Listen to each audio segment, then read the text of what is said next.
কিন্তু জেনে রাখুন এক ধরনের কাজই চলছে, সবার বাড়ি বাড়ি গিয়ে ডাটাটা আলাদা নিতে হবে।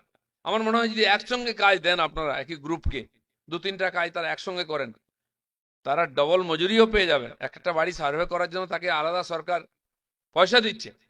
তো একইভাবে গ্রামে প্রত্যেক বাড়িতে পৌঁছতে হবে।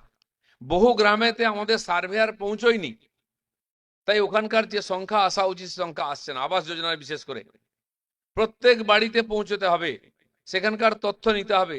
আর এই তথ্যগুলো একবারের জন্য নয়।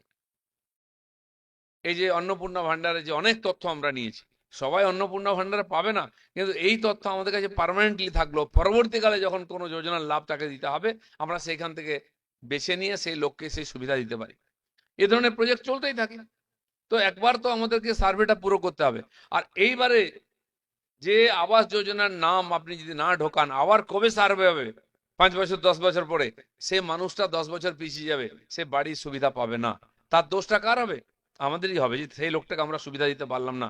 সরকার চেয়েছিল, সরকার টাকা দিয়েছিল, কিন্তু লোকটার বাড়ি বানিয়ে দিতে পারলাম না। এরকম আমাদের এখানে অনেক বাড়ি আছে যারা শহরাঞ্চলে কলকাতার আশপাশে বা ওই জেলাগুলোতে নিজেরা সম্পন্ন আছে, সেখানে বাড়িঘর করে নিচ্ছে, পাকা বাড়ি। কিছু টেকনিক্যাল প্রবলেম ছিল, টিনের বাড়ি, টালির বাড়ি, এসবেস্টরের বাড়িকে পাকা বাড়ি করে ধরা হচ্ছিল। কেন্দ্র যে আইন বানিয়েছে তার মধ্যে এইগুলো ছিল না। আমাদের এখানে ওইটা যদি ধরেন তাহলে তো আর কাঁচা বাড়ি নাই। আজকাল মাটির বাড়ি, খড়ের চাল কোথায় আছে? আর কেউ করে না, প্রায় নাই। তো মাটির বাড়ি হোক বা দেওয়ালও যদি পাকা হয়, ছাদ যদি কাঁচা থাকে, সেটাকে আমরা কাঁচা বাড়ি হিসাবে ধরবো। এটা মাননীয় শিবরাজির সঙ্গে কথা হয়েছে, মন্ত্রী বলেছেন ইয়েস। আমাদের মুখ্যমন্ত্রী আগেই ঘোষণা করেছেন যে ওটাকে আমরা কাঁচা বাড়ি করবো, আপনারা সার্ভে করুন। সেজন্য যারা সার্ভে করতে গিয়ে ভাবছে কি করব, কিছু ভাবার দরকার নেই। তার ছাদ নাই, পাকা ছাদ, তো এটা কাঁচা বাড়ি ধরতে হবে, তাকে আমরা সুবিধা দেবো, জেনে রাখুন।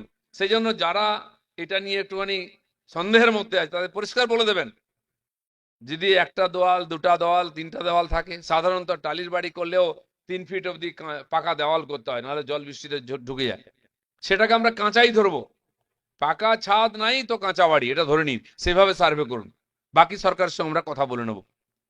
তো রুল করা হয়েছে কাজের সুবিধার জন্য, রুল আবার পাল্টাবো আমরা। যেমন পঞ্চায়েতের রুলকে আমরা পাল্টেছি সাধারণ মানুষকে পরিষেবা দেওয়ার জন্য।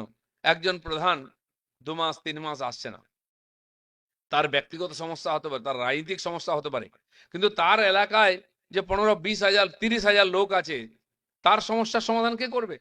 একটা সার্টিফিকেট নেওয়ার জন্য একটা লোক 3 বার 4 বার আসছে যাচ্ছে। আমাদের এখানে পঞ্চায়েত একটা অনেক বড় বড় 10 কিলোমিটার দূর থেকে আসতে হয়, যাতায়াতে খরচা আছে, সময় আছে। তার বাচ্চার জন্য সার্টিফিকেট চাই, স্কুল ভর্তি হতে হবে, বার্থ সার্টিফিকেট, ডেথ সার্টিফিকেট চাই।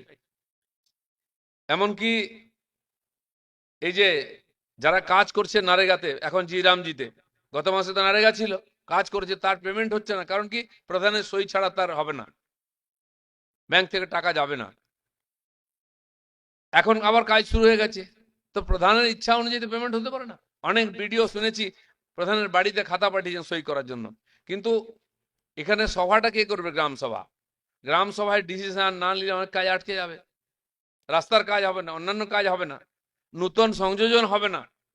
সেই জন্য খালি পঞ্চায়েতের প্রধানকে আমরা সই থেকে বিরত করেছি, সেটা সেক্রেটারি করবেন।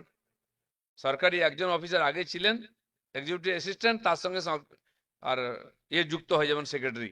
প্রধানের সই না হলে হবে, কিন্তু দায় দায়িত্ব দেখাশোনার দায়িত্ব প্রধানের আছে, তাকে জিজ্ঞেস করে মতামত নিয়েই সব কাজ করতে হবে। সেক্রেটারি বা এরা নিজের মতো করতে পারেন না। এর আগে আমাদের বিডিওরা এই কাজ করতেন, ডিএমও তাই করেন, সরকারি দপ্তরের অর্থ বন্টন তো তিনি করেন, সই করেন। তো সেখানে সেক্রেটারি বা এক্সিকিউটিভ অ্যাসিস্ট্যান্ট করলে কি অসুবিধা আছে? কেবল পশ্চিমবাংলায় প্রধানকে এই অধিকার দেওয়া হয়েছিল বলে আজকে পঞ্চায়েতে এত দুর্নীতি, এত রাজনীতি, এত খুনোখুনি পঞ্চায়েত ইলেকশনে। বাকি সারা ভারতবর্ষে দেখুন পঞ্চায়েত রাজ তারা আমাদের আগের থেকে শুরু করেছে।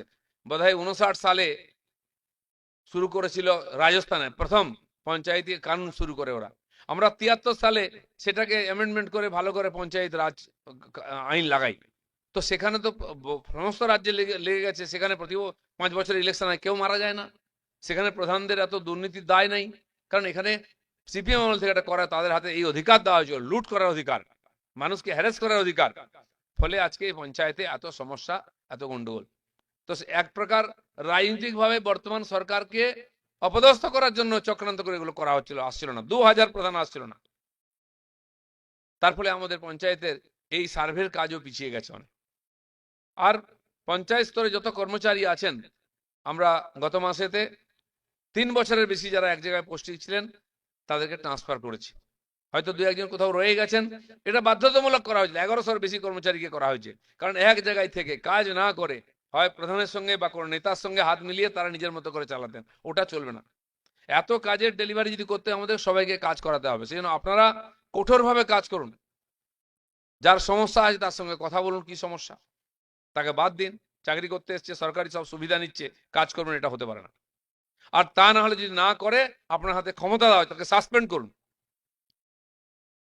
বলুন ডিএমকে তাকে অন্য কোথাও ট্রান্সফার করবে, কিন্তু কাজ করতে হবে, কেউ এর কাজের বাইরে নয়।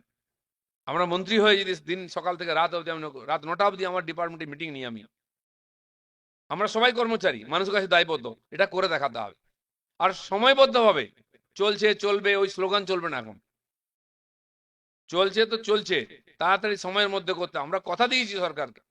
আর এর উপরে বর্তমান যে নতুন রাজ্য সরকার এসছে তার পারফরমেন্স নির্ভর করছে।